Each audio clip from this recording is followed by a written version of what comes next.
Taste the Daily. குரலார் Gopinathan sir, நிகழ்ச்சி மூலம் உங்கள்கிட்ட ஆரம்பிக்கிறேன். தமிழக மகளிர் ஆணையம் 2022க்கு பிறகு தமிழ்நாட்டில் இந்த பெண்களுக்கு எதிரான குற்றங்கள் 40லேருந்து 50% அதிகரிச்சிருக்கிறதா ஒரு புள்ளி விவரங்களை சொல்லியிருக்காங்க. இது நமக்கு என்ன செய்தியை சொல்லுதுன்னு நாம் புரிஞ்சுக்கலாம். இல்லை, தமிழகம் பெண்களுக்கு பாதுகாப்பான மாநிலம் கிடையாது என்பது இதனால் அறிவுறுத்தப்பட்டிருக்கிறது. ஏன்னா பெண்களுக்கான பாதுகாப்பான மாநிலமாக இருந்த தமிழகம் இன்றைக்கு கீழே இறங்கி அதற்கு பாதுகாப்பான மாநிலமாக தமிழகம் இல்லை. நீ ஒன்று தெளிவாக சொல்லணும். மகாத்மா காந்தி சொல்லுகிற பொழுது, எப்பொழுது ஒரு பெண் தனியாக நடு இரவில் பாதுகாப்பாக இந்த மாநிலத்தில் செல்ல முடியுமோ, இந்தியாவில் செல்ல முடியுமோ, அப்பொழுதுதான் நமக்கு உண்மையான சுதந்திரம் கிடைத்திருக்கிறது என்று எடுத்துக்கொள்ள வேண்டும் என்று சொன்னார். ஒரு பெண் தனியாக இரவிலை போக வேண்டும். அப்படி ஒரு சூழல் இப்போ தமிழ்நாட்டில் இல்லைன்னு சொல்ல வரீங்களா? இல்லை, அந்த ஒரு பெண் தனியாக நடு இரவில் போக வேணும்தான் தான் முழு சுதந்திரம் அப்படின்னு சொன்னார். இன்னைக்கு பகல்லையே பெண் காவலரே பாதுகாப்பாக தன்னுடைய பணியை செய்ய முடியாத நிலையில் இருக்குது. அதுதான் தமிழக அரசினுடைய சாதனை. நீங்கள் விருகம்பாக்கத்தில் நடந்த நிகழ்ச்சி என்ன? ஒரு பெண் காவலர் பணியில் இருக்கிறாரு. அந்த சமயத்தில் 2 திராவிட முன்னேற்ற கழகத்தை சேர்ந்த நபர்கள் அவர்களுக்கு பாலியல் தொல்லை கொடுக்குறாங்க. உடனடியாக அவர் புகார் கொடுக்குறாரு. மேல் அதிகாரிகளும் இந்த அரசு என்ன செய்தது தெரியுமா? அந்த பெண்ணை அந்த புகாரை வாபஸ் வாங்க சொன்னாங்க. நீங்கள் அதை பெரிதுபடுத்த வேணாம், வாபஸ் வாங்கி கொள்ளுங்கள், ஏன்னா அவர்களை காப்பாற்ற வேண்டும். இப்படி ஒரு நிலைமை தான் இன்றைக்கு தமிழகத்தில் இருக்கு. அதனால்தான் பெண்களுக்கு பாதுகாப்பான மாநிலமாக தமிழகம் இல்லை என்பது தெளிவாக இல்லை சார். இப்போ விருகம்பாக்கத்தில் நடந்தது உண்மையிலே கண்டிக்கத்தக்க விஷயம் தான். ஏதோ ஒரு சில சம்பவங்களை அடிப்படையாக வச்சு ஒட்டுமொத்தமாக தமிழ்நாடே பெண்கள் வாழ தகுதியற்ற ஒரு மாநிலமாக மாறிடுச்சு, அதை திமுக அரசு உருவாக்கிடுச்சு அந்த சூழலை அப்படின்னு சொல்றது எப்படி இது சரியா இருக்குமா? இல்லை இது அரசியல் ஆதாயத்துக்காக சொல்லப்படக்கூடிய குற்றச்சாட்டா? இல்லை, இதை நீங்கள் அவர் ஸ்டாலின் முதல்வரே அசம்பிளியில் அதை ஒத்துக்கிட்டு இருக்காரு. அவர் ஏறக்குறைய 25 ஏப்ரல் 25 அசம்பிளியில் சொல்லுகிற பொழுது அவருடைய தரவை கொடுக்குறாரு. அந்த தரவிலே என்ன சொல்கிறதுன்றனா, பெண்களுக்கு எதிராக நிகழ்த்தப்படுகிற குற்றங்கள் 109% அதிகரித்திருக்கிறது. 109% has been increased the crime against the women. அப்படின்னா என்ன அர்த்தம்? அது என்ன 1 இயரில், ஒரு வருடத்தில் இவ்வளவு குற்றங்கள் அதிகமாகிருக்கு. 109%. அப்படின்னா பெண்களுக்கு பாதுகாப்பு இல்லை என்று தானே பொருள். ஸோ அது அதிகமாக இருக்கிறது மட்டுமல்ல, ரேப் கேஸு 16% அதிகமாக இருக்கிறது.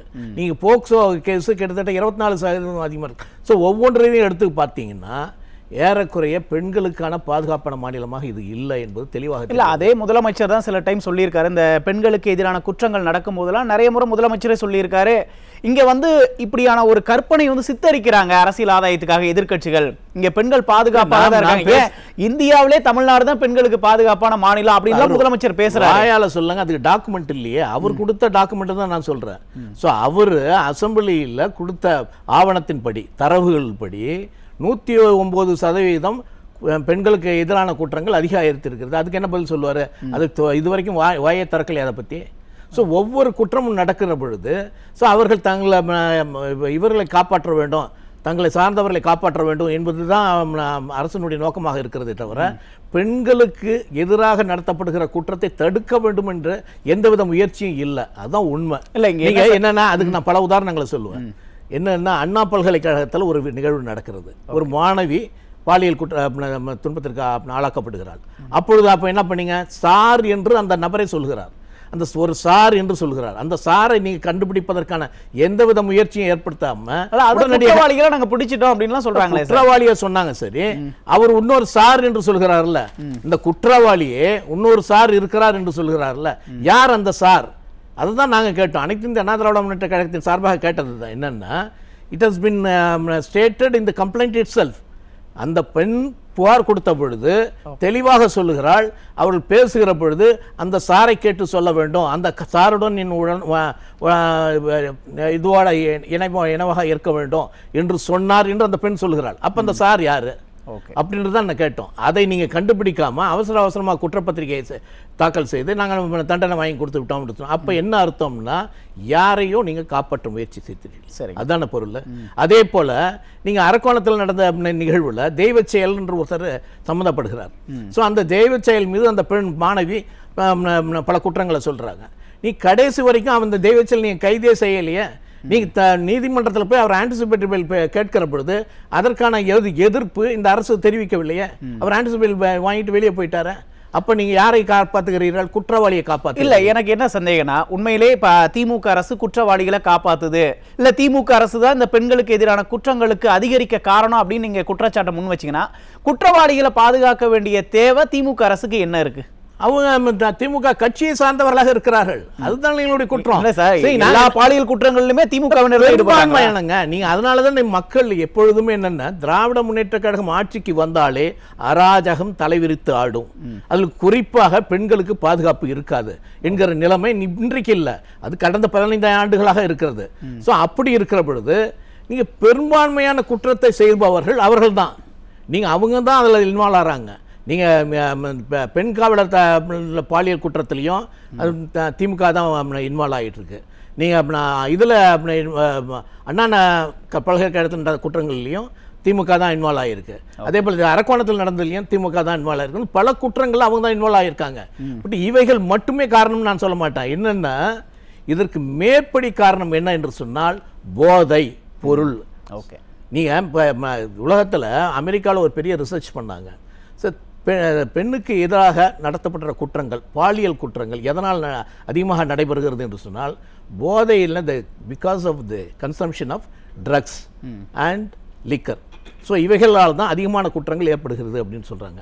ஸோ தமிழகத்தை பொறுத்த வரைக்கும் இன்னைக்கு போதைப் பொருள் சர்வசாதாரணமாக கிடைக்குது. இல்ல, எல்லா கடைகளிலும் கிடைக்கிறது. இல்ல, இதுல என்ன சந்தேகம்னா, இப்ப பாலியல் குற்றங்களில் ஈடுபடுறது சிலர் திமுகவினரா இருக்காங்க, அவங்கள திமுக அரசு காப்பாற்ற நினைக்குது, கட்சிக்காரங்களை காப்பாற்ற நினைக்குது அப்படின்னு சொல்றது கூட ஓகே, காப்பாற்ற நினைக்கலாம். போதைப் பொருளை கட்டுப்படுத்துறது அரசுக்கு என்ன தயக்கம் இருக்கு? இல்ல என்ன சிக்கல் இருக்கு அவங்களுக்கு? போதைப் பொருளையும் அவங்க இன்வால்வ் ஆயிருக்காங்களே, அதுதானே பெரிய தலைவலி இந்த நாட்டில். என்னன்னா, நீ ஜாஃபர் சாதிக்க பிடிச்சாங்கல்ல. ஸோ ஜாஃபர் சாதிக் என்ற ஒரு தனிநபர் ஏறக்குறைய தமிழகத்திலிருந்து 2000 கோடி அளவுக்கு போதைப் பொருள்களை வெளிநாட்டிற்கு சப்ளை செய்திருக்கிறார் என்று என்ஆர்ஐ சொல்லிச்சு. நீ கடைசி வரைக்கும் அவரை கூட்டு வச்சு கொஞ்சிட்டு இருந்தீங்களா? அவர் மீது எந்த நடவடிக்கையும் எடுக்கலையே. திமுகவை சார்ந்தவராக இருக்கிறார். என்ஆர்ஐ விங்குன்னு ஒன்று வச்சிருக்காங்க திமுகவில். அதனுடைய துணை செயலாளர் தான் இந்த ஜாஃபர் சாதிக். ஸோ அவர் இங்க இருந்து கொண்டு 2000 கோடி பொருளான போதைப் பொருள் வெளியே அனுப்பிச்சிருக்காரு. அப்ப அது வரைக்கும் இங்க இருக்கிற போலீஸ் என்ன பண்ணாங்க? காவல்துறை எதுவுமே செய்யல. சோ அப்ப அவரை காப்பாத்தி இருக்கிறார். போதைப் பொருள்களை தடுக்க தவறிவிட்டது போதைப் பொருள் சம்பந்தப்பட்ட நபர்களை காப்பாற்றுகிறது. அதனால் போதைப் பொருள் எங்க சர்வசாதாரணமாக கிடைக்கும். பள்ளிகளிலும் சரி கல்லூரிகளிலும் சரி எல்லா இடங்களிலுமே போதைப் பொருள் கிடைச்சிட்டு இருக்கிற காரணத்தினால தான் இன்றைக்கு இந்த மாதிரியான குற்றங்கள் அதிகமாக. முதற்கட்ட கருத்தா எடுத்துக்கிறேன், தொடர்ந்து அடுத்த சுற்றுல பேசுவோம். சரி, எதற்கு எடுத்தாலும் திமுக இப்ப நாங்க சாதனை பண்ணிட்டோம், இது ஒரு சாதனை ஆட்சி, எந்த கும்பனும் குறை சொல்ல முடியாத ஆட்சி அப்படின்லாம் பெருமை பேசிட்டு இருக்கும்போது, இங்க அவங்க சொல்ற சாதனை இந்த பெண்களோட பாதுகாப்பு கேள்விக்குள்ளானதை தான் அவங்க சாதனைன்னு சொல்றாங்களா? இல்லை, அதாவது பெண்களுக்கு அவர்கள் இழைக்கிற தீங்கு இருக்க அது மக்களுக்கு சரியாக தெளிவாக தெரியும். ஒரே ஒரு உதாரணம், பெண்களை பற்றி இவ்வளவு இழிவாக ஒரு அமைச்சர் எந்த அமைச்சரும் இது வரைக்கும் பேசியது கிடையாது தமிழகத்தில். பொன்முடி அவர்கள் பெண்களை பற்றி மிக இழிவாக பேசினார். ஸோ அவரை நீங்கள் என்ன பண்ணீங்க? நான் அடிக்கிற மாதிரி அடிக்கிறேன், நீ வலிக்கிற மாதிரி வலி, அதுக்கப்புறம் கொஞ்ச நாள் கழிச்சு நல்லா சரியாயிடும்னு சொல்லிட்டு உடனே இப்போ அவர் துணை பொதுச் செயலாளர். அப்போ என்ன, பெண்களுக்கு இழைக்கப்படுகிற அவமானம் இது. நீ பெண்களை பற்றி ஒருத்தன் அசிங்கமாக பேசுகிறான், அந்த ஆளை கூப்பிட்டு அவருக்கு தண்டனை கொடுத்துருந்தீங்கன்னா சரி, அவரை மீண்டும் நீங்கள் கொண்டு வருகிறீர்கள் என்று சொன்னால் இப்போ என்ன பொருள்? இதுவே மிகப்பெரிய உதாரணம், நடவடிக்கை இல்லாதது. ஆமாம், இது நீ பெண்களுக்கு நீ என்ன தீங்கு செய்தாலும் உன்னை காப்பாற்ற நான் தயாராக இருக்கிறேன், கொஞ்ச நாள் அமைதியாரு, அதுதான பொருள். இல்ல அப்படின்னா குற்றவாளிகள் அதிகமாயிர மாட்டாங்களா? அதிகமாயிரம். அதனாலதான் 109 வந்திருக்கு. அதனாலதான் 109 வந்திருக்கு. 109% அதிகமாக குற்றங்கள் ஏற்படுகிறது என்று சொன்னா 2 காரணம் தான். என்னன்னா, நீங்க நிர்வாகம் சரியில்லை, போலீஸ் துறை சுதந்திரமாக செயல்படவில்லை. நீங்க உண்மையான குற்றவாளி அவர்கள் பிடித்தால் கூட அவரை விட்டுடுன்னு சொல்ற. சோ இன்னைக்கு உண்மையான குற்றவாளி பொன்முடி, அவருக்கு மீண்டும் நீங்க துணை பொதுச் செயலாளர் கொடுத்தா யாருக்கு பயம் வரும்? அதுக்கப்புறம் சரி பரவாயில்லையா, ஒரு தப்பு செஞ்சாலும் நாளைக்கு நம்மள தலைவர் காப்பாத்திடுவாரு அப்படிங்கிற ஒரு எண்ணம் மக்கள்கிட்ட குற்றவாளிகிட்ட. இப்ப நீங்க சொன்ன இதுல முக்கியமான காரணம் ஒவ்வொரு காவல் நிலையத்திலையும் இப்ப திமுகவினர் தலையீடு இருக்கு. காவல் நிலையம் எல்லாம் திமுக கட்சிக்காரங்க ஆபீஸ் மாதிரி செயல்படுறதுனால தான் இப்ப இவ்வளவு குற்றங்கள் அதிகரிச்சிருக்கு அப்படின்னு சொல்ல வரீங்களா? உண்மைங்க அது. நீங்க எந்த நேர்மையான அதிகாரியும் எந்த இடத்துலயும் ஒரு நல்ல போஸ்ட்ல இல்லையே. நீங்க எடுத்துங்க, இங்க இவருடைய நோக்கமே என்னன்னா விளம்பரம், ஒரு சில ஊடகங்கள், ஒரு சில பத்திரிகைகள், இவைகளை வைத்து எதையுமே நம்ம மடமாற்றிடலாம். ஸோ ஒரு நிகழ்வு நடக்கும்போது நீங்கள் எப்பொழுதுமே நீங்கள் பார்த்தீங்கன்னா ஒரு முதல்வர் என்ன பண்ணுவாருன்னா, இப்போ கோயம்புத்தூரில் ஒரு நிகழ்வு நடக்குதுல்ல, உடனே அதை விட்டுட்டு நீங்கள் சாரை எடுத்துக்குவார் அவர் மடைமாற்றுறதுக்கு. உடனே இதை எடுத்துக்கிட்டு இதை தேர்தல் திருட்டு நடக்கிறது, வாக்கு திருட்டு நடக்கிறது அப்படின்னு சொல்லி இதை பற்றி பேச ஆரம்பிச்சிடுவார். ஸோ அதை மடமாற்றணும். ஸோ அப்போ ஒவ்வொரு நிகழ்வும் நடக்கிற பொழுது வேறு எதையாவது அதை திருப்ப வேண்டும். உடனே நீ மத்திய அரசு இங்கே பணம் தரல, நீ எல்லா துறையிலுமே நீங்கள் மத்திய அரசு பணம் கொடுத்ததே நீ செய்யலையே.